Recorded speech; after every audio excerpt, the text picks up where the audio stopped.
GKI. Saudaraku yang terkasih, sebelum kita bersama membaca dan merenungkan firman Tuhan, mari kita bersatu di dalam doa. Bapa di dalam sorga, kami mengucap syukur kepadamu oleh karena kebaikan Tuhan yang senantiasa Tuhan nyatakan dalam kehidupan kami. Kami mengucap syukur untuk pemeliharaan Tuhan atas kehidupan setiap kami. Terlebih pada saat ini, ketika kami bersama akan membaca dan merenungkan sabda-Mu. Tuhan berkati dan tolong kami, mampukan kami agar kami tidak hanya menjadi pendengar firman-Mu yang baik, tetapi kami juga dimampukan untuk menjadi pelaku firman-Mu yang baik pula dalam kehidupan kami hari lepas hari. Terima kasih Tuhan, kami siap untuk mendengarkan sabda-Mu di dalam nama Tuhan Yesus Kristus. Amin. Saudara yang terkasih di dalam Tuhan, bersama kita akan membaca dari Injil Matius pasal 6 ayat 25 hingga ayat 34. Hal kekhawatiran. Karena itu aku berkata kepadamu, janganlah khawatir akan hidupmu, akan apa yang hendak kamu makan atau minum, dan janganlah khawatir pula akan tubuhmu, akan apa yang hendak kamu pakai. Bukankah hidup itu lebih penting daripada makanan, dan tubuh itu lebih penting daripada pakaian? Pandanglah burung-burung di langit, yang tidak menabur dan tidak menuai, dan tidak mengumpulkan bekal dalam lumbung, namun diberi makan oleh Bapamu yang di sorga. Bukankah kamu jauh melebihi burung-burung itu? Siapakah di antara kamu yang karena kekhawatirannya dapat menambahkan sehasta saja pada jalan hidupnya? Dan mengapa kamu khawatir akan pakaian? Perhatikanlah bunga-bunga bakung di ladang, yang tumbuh tanpa bekerja dan tanpa memintal. Namun aku berkata kepadamu, Salomo dalam segala kemegahannya pun tidak berpakaian seindah salah satu dari bunga itu. Jadi jika demikian, Allah mendandani rumput di ladang yang hari ini ada dan besok dibuang ke dalam api, tidakkah Ia akan terlebih lagi mendandani kamu, hai orang yang kurang percaya? Sebab itu janganlah kamu khawatir dan berkata, apakah yang akan kami makan? Apakah yang akan kami minum? Apakah yang akan kami pakai? Semua itu dicari bangsa-bangsa yang tidak mengenal Allah. Akan tetapi Bapamu di sorga tahu bahwa kamu memerlukan semuanya itu. Tetapi carilah dahulu kerajaan Allah dan kebenarannya, maka semuanya itu akan ditambahkan kepadamu. Sebab itu janganlah kamu khawatir akan hari esok, karena hari esok mempunyai kesusahannya sendiri. Kesusahan sehari cukuplah untuk sehari. Saudara, pada suatu malam ada seorang jemaat yang tiba-tiba menelepon pendetanya. Jemaat itu berkata, Pak Pendeta, maaf, saya saat ini sedang khawatir. Lalu kemudian Pak Pendeta itu pun menjawab, Ibu ini khawatir apa? Dan kemudian ibu itu mengatakan, saya ini adalah orang tua tunggal dan saya harus mengasuh anak-anak saya sendirian. Anak saya 2 laki-laki. Lalu kemudian Pak Pendeta ini bertanya, apa yang ibu khawatirkan? Dan ibu itu menjawab, saya khawatir kalau nanti anak saya menikah, lalu kemudian menantu saya tidak sayang kepada saya, dan kemudian saya sakit, lalu kemudian nanti siapa yang akan mengurus saya? Lalu Pak Pendeta itu pun bertanya, ibu sedang sakit, ibu sakit apa? Dan ibu itu menjawab, saya tidak sedang sakit. Nah, lalu kemudian Pak Pendeta ini pun terkejut. Lalu kemudian ditanyakan kembali, umur anak ibu sekarang berapa? anak ibu sekarang bekerja di mana? Dan ibu itu mengatakan bahwa ternyata anaknya itu masih kecil-kecil. Anaknya masih sekitar umur 3 dan 4 tahun. Dan mereka belum bekerja. Ibu itu mengatakan bahwa anak saya sekarang ada di sebelah saya. Mereka masih kecil-kecil. Nah, saudaraku yang dikasihi oleh Tuhan, apa yang menjadi cerita pada saat ini seringkali menggambarkan kehidupan saudara dan saya. Bahwa seringkali kita ini ada di dalam kekhawatiran, atau bahkan kita ini seringkali terlalu khawatir. Kita lihat apa sebenarnya khawatir itu. Menurut Kamus Besar Bahasa Indonesia, khawatir itu berarti ketakutan, itu kegelisahan, itu kecemasan. Namun ketakutan, kekhawatiran, kegelisahan, dan kecemasan terhadap sesuatu yang belum diketahui, belum terjadi, saudara.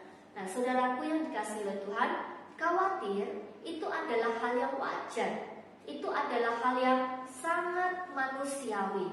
Semua orang, mulai dari anak-anak sampai dengan orang tua, mereka dapat merasakan yang namanya khawatir. Orang yang kaya, bahkan sampai dengan orang yang miskin, itu pun sama. Mereka semua dapat merasakan atau mengalami yang namanya khawatir. Dan yang menarik adalah khawatir ini ada di dalam segala aspek kehidupan saudara dan saya. Khawatir tidak hanya berbicara tentang kekhawatiran tentang kebutuhan akan sandang dan juga kebutuhan akan pangan, seperti yang ditunjukkan di dalam Injil Matius pasal 6 ayat 25 hingga ayat 34. Saya tidak tahu apa yang menjadi kekhawatiran saudara pada saat ini. Mungkin ada yang khawatir sekolah belum selesai, tetapi sudah khawatir bagaimana nanti harus mencari pekerjaan. Saudara mungkin saat ini sedang khawatir banyaknya persaingan kerja, usaha, membuat saudara kembali berpikir ulang. Apakah usaha yang akan saya lakukan kira-kira ini akan berhasil atau tidak? Atau mungkin saat ini saudara sudah usia lanjut dan saudara mulai khawatir, bagaimana nanti saya akan tinggal dengan siapa? Bagaimana kalau nanti saya sakit dan juga seterusnya? Pertanyaannya adalah, apakah menjadi seorang Kristen lalu kemudian kita akan imun dengan khawatir? Pertanyaannya adalah, ketika kita menjadi seorang Kristen, apakah kita tidak boleh khawatir? Saudara, ini pertanyaan yang cukup menarik. Menurut saya, khawatir itu boleh, itu sangat wajar dan itu sangat manusiawi. Namun kemudian itu menjadi tidak baik, itu tidak baik ketika khawatir itu kemudian mendominasi atau menguasai kehidupan saudara dan saya. Itu menjadi sesuatu yang tidak wajar. Karena apa? Kekhawatiran yang berlebihan itu akan merebut sukacita kita. Itu akan merebut damai sejahtera yang sesungguhnya sudah Tuhan berikan di dalam kehidupan saudara dan saya. Khawatir itu juga berarti membuat kita mengabaikan Tuhan. Kita lupa bahwa sesungguhnya di dalam perjalanan kehidupan kita, Tuhan tidak pernah putus. Tuhan tidak pernah berhenti di dalam memberkati dan juga memelihara kehidupan saudara dan saya. Dan sekarang kita lihat apa sebenarnya yang menjadi keuntungan dari kekhawatiran. Firman Tuhan dengan cukup jelas mengatakan, siapakah di antara kamu yang karena kekhawatirannya dapat menambahkan sehasta saja pada jalan hidupnya? Tidak ada. Artinya apa? Kekhawatiran itu tidak akan menyelesaikan masalah yang kita hadapi, atau bahkan masalah yang belum kita hadapi, tidak akan menyelesaikan. Oleh karena itu diingatkan juga bahwa kesusahan sehari itu cukuplah untuk sehari. Nah saudara, kalau kita tahu bahwa kekhawatiran itu tidak membawa keuntungan, tidak membawa dampak yang baik, maka apa yang harus kita lakukan? Ada beberapa pilihan saudara. Nah yang pertama, kita memilih untuk tetap khawatir atau kita memilih untuk percaya kepada Tuhan. Orang yang khawatir Orang yang takut terhadap hal-hal yang belum terjadi di dalam kehidupannya itu seperti seorang yang mengenakan kacamata hitam, saudara. Jadi mau di dalam ruangan ataupun di luar ruangan, baik itu cerah ataupun cuacanya sedang mendung, kalau kacamata yang digunakan adalah kacamata hitam, maka yang akan tampak adalah kegelapan, saudara. Nah, berbeda gitu ya. Ketika kita mengganti kacamata kita dengan kacamata yang terang, maka kita akan melihat bahwa sesungguhnya kehidupan ini tidak segelap yang kita bayangkan, tidak semendung yang kita bayangkan. Nah, kekhawatiran itu seperti digambarkan tentang kegelapan atau mendung yang ada di sekitar kita. Maka dari itu saudara, jikalau kita sadar bahwa kekhawatiran tidak membawa keuntungan, artinya apa? Itu justru membawa kerugian untuk saudara dan saya. Maka daripada kita khawatir yang berlebihan, lebih baik kita percaya kepada Dia. Kita belajar untuk percaya kepada Dia dengan cara bagaimana? Lihatlah ke belakang. Lihatlah ke belakang di dalam kehidupan kita. Apakah Tuhan pernah absen? Apakah pernah Tuhan tidak hadir di dalam kehidupan saudara dan saya? Apakah Dia pernah tidak memberkati kehidupan saudara dan saya? Mari, ternyata Dia tidak pernah berhenti di dalam memberkati, di dalam memelihara, bahkan di dalam menjaga dan melindungi kehidupan saudara dan saya. Ada begitu banyak cerita menarik di dalam kehidupan kita di belakang. Jikalau kita mau mengingatnya, Tuhan tidak pernah memberikan sisa berkatnya itu untuk saudara dan saya. Berkat Tuhan itu selalu baru setiap hari. Setiap pagi Tuhan selalu memberikan rahmatnya, kebaikannya, berkatnya untuk saudara dan saya. Kasih dan juga kesetiaan Tuhan itu selalu baru setiap pagi. Maka dari itu saudara, firman Tuhan hari ini menegur kita semua.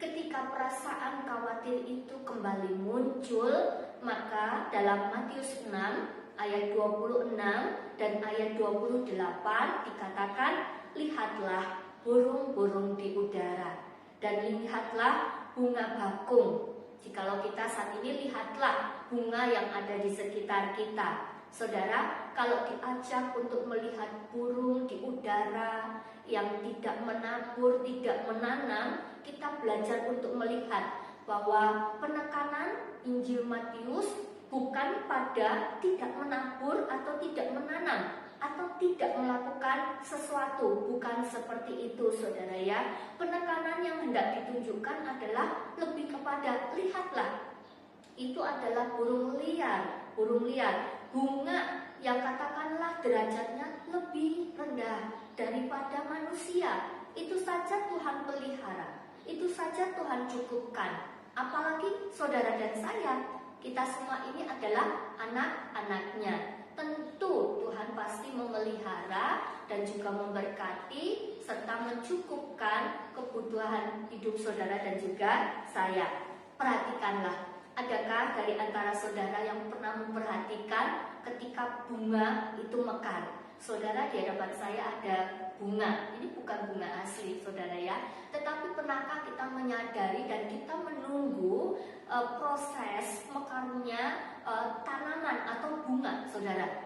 Kecuali tanaman wijaya kusuma ya saudara, seringkali kita justru menunggu bunga itu mekar. Bukan, saudara pernah tidak memperhatikan bunga-bunga rumput yang ada mungkin di halaman rumah kita gitu ya? Pernahkah saudara memperhatikan bagaimana bunga itu sampai mekar? Seringkali kita tidak tahu saudara, kita tidak tahu bagaimana bunga itu kemudian mekar dan kemudian menjadi begitu cantik. Yang kita tahu adalah tiba-tiba saja bunga itu sudah mekar. Nah, dari sini kita boleh belajar saudara, jarang kita melihat proses yang terjadi, tetapi kita boleh melihat bahwa Tuhan sungguh nyata di dalam menjaga, memelihara kehidupan bunga dan juga burung-burung liar itu. Lalu bagaimana dengan saudara dan saya? Jangan ragukan pemeliharaannya, jangan ragukan kasih dan kesetiaan Tuhan di dalam kehidupan saudara dan saya. Berikutnya saudara, kita percaya kepada Tuhan.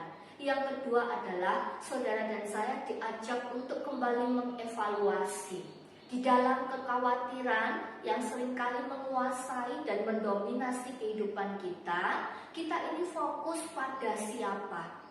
Apakah kita fokus pada kekuatan diri kita sendiri, ataukah kita fokus pada kekuatan Tuhan? Apakah kita fokus pada diri sendiri, atau kita sedang mengandalkan Tuhan? Seringkali kita lebih memilih untuk mengandalkan kekuatan diri kita sendiri ketimbang kita mengandalkan kekuatan yang daripada Tuhan.